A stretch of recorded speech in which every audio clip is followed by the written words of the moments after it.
Tiako ianao. Tiako fotsiny. Ndre tsy manana antony aho fa be loatra le izy tsy ho vita raha ho tany saiko eto toly. Efa fantatro fa tsy ampy. Fantatro fa tsy ampy raha zaho foana valy tena averiko anao. Tiako ianao satria tia.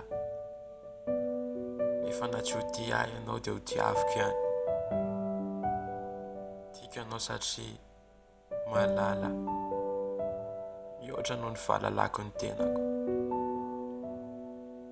Tiako ny fijerinao aho, ny fihetsika ao amiko, izay ataonao rehetra mahababo ny foko. Tiako ianao satria tiako aho rehefa eo akaikinao, satria fantatro hoe iza rehefa miaraka aminao. Tiako ianao satria mahalala, manaiky ny lasako, na ny tsara na ny ratsy, ny ekenao.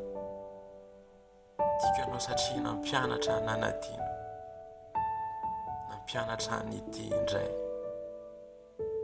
Fa raha aizina ny fiainako teo aloha dia anao no hazavana ny tarika.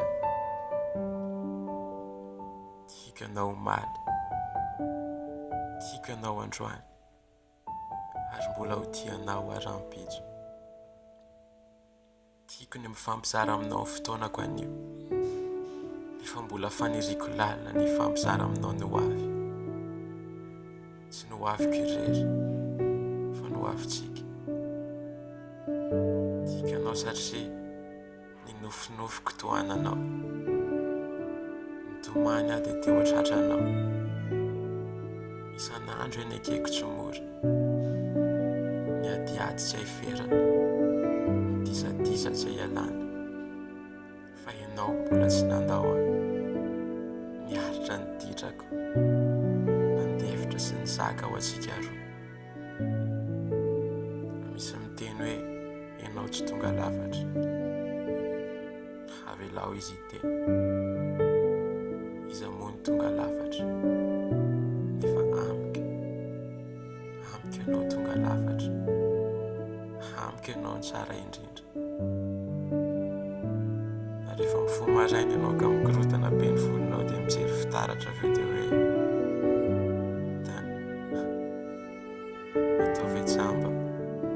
atao vejamba satria amiko ianao tsara foana. Tiako ianao na dia akanao foana ary ny anjarako rehefa miara misakafo tsika. Dia avy eo aho tsy maintsy manao mody foko satria fantatro fa mbola te hihinana ianao.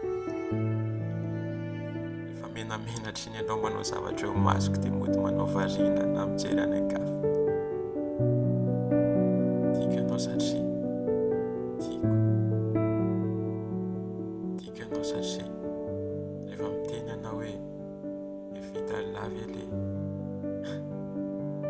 efa fantatro fa tsy maintsy jerevako izany le izy. Satria tiako ho fantatra ny tontolonao, tiako ho fantatra izay rehetra mahakasika anao. Marina, mety ho tsisy hidirany fa hitiavako anao daholo izany. Tiako ianao satria ianao, ary sanatria amiko no ianovanao, fa lasanao rehetra koa, fa nikeko. Eo foana ho anao, eo foana ho anao. Raha mahatsiaro anaty aiziny ianao dia izaho indray no hazavana hitarika anao. Tiako ianao satria tiako. Hitanao, lava be ilay izy razavaina dia lasa fotsiny